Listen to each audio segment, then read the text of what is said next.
79. La dehesa. Escudriñar las líneas de la cara, o palpar los bultos de la cabeza de este leviatán, es cosa que ningún fisiognomista o frenólogo ha hecho jamás.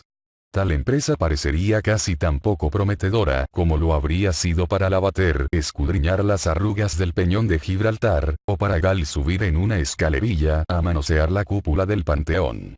Sin embargo, en sus famosas obras, Lavater no solo trata sobre las diversas caras de los hombres, sino que también estudia atentamente las caras de los caballos, pájaros, serpientes y peces, y se demora en detalles sobre las variedades de expresión discernibles en ellas. Por tanto, aunque yo estoy poco cualificado para ser de pionero en la aplicación de esas dos semiciencias al cachalote, haré lo que pueda. Lo intento todo. Logro lo que puedo. Desde el punto de vista fisiognómico, el cachalote es una criatura anómala. No tiene nariz propiamente dicha. Y dado que la nariz es el más central y conspicuo de los rasgos, y dado que quizá es el que más modifica y en definitiva domina su expresión combinada, parecería por ello que su entera ausencia como apéndice externo debe afectar mucho a la cara del cetáceo. Pues del mismo modo que en la jardinería paisajística se considera casi indispensable para el completamiento de la escena un chapitel, una cúpula o un monumento, así no hay cara que pueda estar fisiognómicamente en orden sin el alto campanario calado de la nariz. Quitadle la nariz al Júpiter marmóreo de Fidias, y qué triste resto. No obstante, el leviatán es de tan poderosa magnitud, y sus proporciones son tan solemnes, que la misma deficiencia que sería horrible en el Júpiter esculpido, en él no es defecto en absoluto. Más aún, es una grandeza adicional. Para el cachalote, una nariz hubiera sido impertinente. Al navegar en vuestro chinchorro alrededor de su vasta cabeza en vuestro viaje fisiognómico, vuestro noble concepto de él jamás queda ofendido por la reflexión de que tenga una nariz de que tirar. Una idea pestilente, que tan a menudo se empeña en invadirnos aun cuando observamos al más poderoso macero real en su trono. En algunos detalles, quizá la visión fisiognómica más imponente que quepa tener del cachalote es la plena visión frontal de la cabeza. Ese aspecto es sublime. Una hermosa frente humana, cuando piensa, es como el oriente cuando se turba con el amanecer. Paciendo en reposo, la rizada frente del toro tiene un toque de grandiosidad. Al arrastrar pesados cañones por desfiladeros de montañas, la frente del elefante es majestuosa. Humana o animal, la misteriosa frente es como ese gran sello de oro adherido por los emperadores germánicos a sus decretos. Significa, Dios, hecho en el día de hoy por mi mano. Pero en la mayor parte de las criaturas, e incluso en el hombre mismo, muy a menudo la frente es una mera franja de tierra alpina extendida a lo largo de la línea de nieve. Pocas son las frentes que, como la de Shakespeare o la de Melanchthon, se elevan tan alto y descienden tan bajo que los propios ojos semejan claros lagos eternos y sin oscilación. Y sobre ellas, en sus arrugas, os parece seguir el rastro de los hastados pensamientos que bajan a beber, igual que los cazadores de las tierras altas siguen el rastro de los ciervos por sus huellas en la nieve. Pero en el gran cachalote esta alta y poderosa dignidad divina, inherente a la frente, está tan inmensamente amplificada que, al contemplarla, en esa plena vista frontal, sentís a la divinidad y las potencias temibles con más energía que al observar cualquier otro objeto de la naturaleza viva. Pues no veis un solo punto con precisión, no se revela un solo rasgo visible. No hay nariz, ojos, oídos o boca. No hay cara. No la tiene, en rigor. Nada sino un solo ancho firmamento de frente, alforzado de enigmas, amenazando mudamente con la condenación de lanchas, barcos y hombres. Y tampoco disminuye de perfil esa prodigiosa frente. Aunque, al observarla así, su grandeza no os abrume tanto. De perfil, observáis claramente esa depresión horizontal, como una media luna, en el centro de la frente, que en el hombre es la señal del genio, según Lavater. Pero, ¿cómo? ¿Genio en el cachalote? ¿Alguna vez el cachalote ha escrito un libro o pronunciado un discurso? No, su gran genio se declara en que no haga nada especial para demostrarlo. Se declara además en su silencio piramidal. Y eso me recuerda que, si el joven mundo oriental hubiera conocido al gran cachalote, lo habría divinizado en sus pensamientos de mágico infantilismo. Divinizaron al cocodrilo, porque el cocodrilo no tiene lengua. Y el cachalote tampoco tiene lengua, o al menos es tan pequeña que resulta incapaz de sacarse. Si en lo sucesivo algún pueblo poético y de alta cultura logra con sus incitaciones que regresen a sus derechos de nacimiento los alegres dioses de los mayas de antaño y los vuelve a entronizar con vida en el cielo oyecolátrico, en el monte hoy sin hechizos, entonces, estad seguros, exaltado al alto asiento de Júpiter, el gran cachalote será el dominador. Champollion descifró los arrugados jeroglíficos del granito. Pero no hay Champollion que descifre el Egipto de la cara de cada hombre y de cada ser. La fisiognomía, como todas las demás ciencias humanas, es solo una fábula pasajera. Entonces, si Sir William Jones, que leía 30 idiomas, no sabía leer la más sencilla cara de aldeano en sus más profundos y sutiles significados, ¿cómo puede el analfabeto Ismael tener esperanzas de leer el terrible caldeo de la frente del cachalote? No hago más que poner ante vosotros esta frente. Leedla si podéis. 80. El núcleo. Si el cachalote es una esfinge, desde el punto de vista fisiognómico, para el frenólogo su cerebro parece aquel círculo de la geometría que es imposible cuadrar. En el animal maduro, el cráneo mide por lo menos 20 pies de largo. Si desengosnáis la mandíbula inferior, la vista lateral de este cráneo es como la vista lateral de un plano moderadamente inclinado apoyado totalmente en una base horizontal. Pero en vida, como hemos visto en otro lugar, el plano inclinado queda rellenado en su ángulo y casi cuadrado por la enorme masa superpuesta del trozado y el espema. En su extremo más alto, el cráneo forma un cráter para acomodar esa parte de la masa, mientras que bajo el largo suelo de ese cráter, en otra cavidad que rara vez excede 10 pulgadas de largo y otras tantas de profundo, reposa el escaso puñado de cerebro de este monstruo. El cerebro está por lo menos a 20 pies de su frente visible, en el animal vivo. Está escondido detrás de sus enormes obras defensivas, como la ciudadela interna tras las amplias fortificaciones de Quebec. Está escondido en él de modo tan semejante a un cofrecillo precioso, que he conocido a muchos pescadores de ballenas que niegan perentoriamente que el cachalote tenga otro cerebro que esa palpable semejanza de cerebro formada por las yardas cúbicas de la reserva de aceite de espema. Como ésta se encuentra en extraños repliegues, conductos y circunvoluciones, para su modo de ver parece más de acuerdo con la idea de su potencia de conjunto considerar esta misteriosa parte suya como la morada de su inteligencia. Está claro, entonces, que, desde el punto de vista frenológico, la cabeza de este leviatán, en el estado vivo e intacto del animal, es un completo engaño.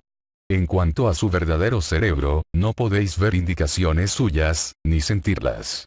El cachalote, como todas las cosas potentes, ostenta una frente falsa para el mundo común. Si liberáis su cráneo de su cargamento de aceite de esperma, y lanzáis una vista por detrás a su parte trasera, que es el extremo elevado, os sorprenderá su semejanza con el cráneo humano observado en la misma situación y desde el mismo punto de vista.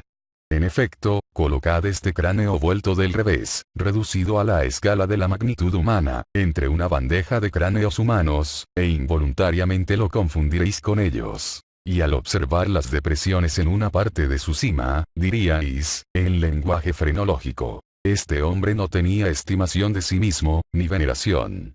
Y con esas negaciones, consideradas juntamente con el hecho afirmativo de su portentosa mole y energía, os podéis formar del mejor modo el concepto más auténtico, aunque no el más regocijante, de lo que es la potencia más exaltada. Pero, si por las dimensiones relativas del cerebro propiamente dicho del cachalote, lo juzgáis incapaz de ser adecuadamente localizado, entonces tengo otra idea que ofreceros. Si consideráis atentamente el espinazo de casi todos los cuadrúpedos, os llamará la atención la semejanza de sus vértebras con un collar engarzado de cráneos enanos, todos ellos ostentando una semejanza rudimentaria con el cráneo propiamente dicho. Es un concepto alemán que las vértebras son cráneos absolutamente sin desarrollar. Pero entiendo que no fueron los alemanes los primeros en percibir esa curiosa semejanza externa. Un amigo extranjero una vez me la hizo notar en el esqueleto de un enemigo que había matado, con cuyas vértebras estaba haciendo una especie de incrustación en bajo relieve en la proa en pico de su canoa. Ahora, considerad que los frenólogos han omitido una cosa importante al no prolongar sus investigaciones desde el cerebelo hasta el canal medular. pues creo que mucho del carácter de un hombre se hallará representado en su espinazo. Prefería tocar vuestro espinazo que vuestro cráneo, quien quiera que seáis. Una débil viga de espinazo jamás ha sostenido un alma íntegra y noble. Yo me complazco en mi espinazo, como en el firme y audaz mástil de la bandera que despliego ante el mundo. Aplicad esta rama espinal de la frenología al cachalote. Su cavidad craneana se continúa con la primera vértebra del cuello, y, en esta vértebra, el cauce del canal medular mide unas 10 pulgadas de ancho, con 8 de altura, y con una forma triangular con la base para abajo. Al pasar por las restantes vértebras, el canal disminuye de tamaño, pero durante una considerable distancia sigue siendo de gran capacidad. Ahora, desde luego, este canal está lleno de la misma sustancia extrañamente fibrosa, la médula espinal, que el cerebro, y comunica directamente con el cerebro. Y, lo que es más, durante muchos pies después de emerger de la cavidad cerebral, la médula espinal sigue teniendo la misma circunferencia sin mengua, casi igual a la del cerebro. En todas esas circunstancias, ¿no sería razonable inspeccionar y sacar planos de la médula del cachalote desde el punto de vista frenológico? Pues, mirada en este sentido, la notable pequeñez relativa de su cerebro propiamente dicho está más que compensada por la prodigiosa magnitud relativa de su médula espinal. Pero dejando que esta sugestión influya como pueda en los frenólogos, simplemente querría asumir por un momento la teoría espinal en referencia a la joroba del cachalote.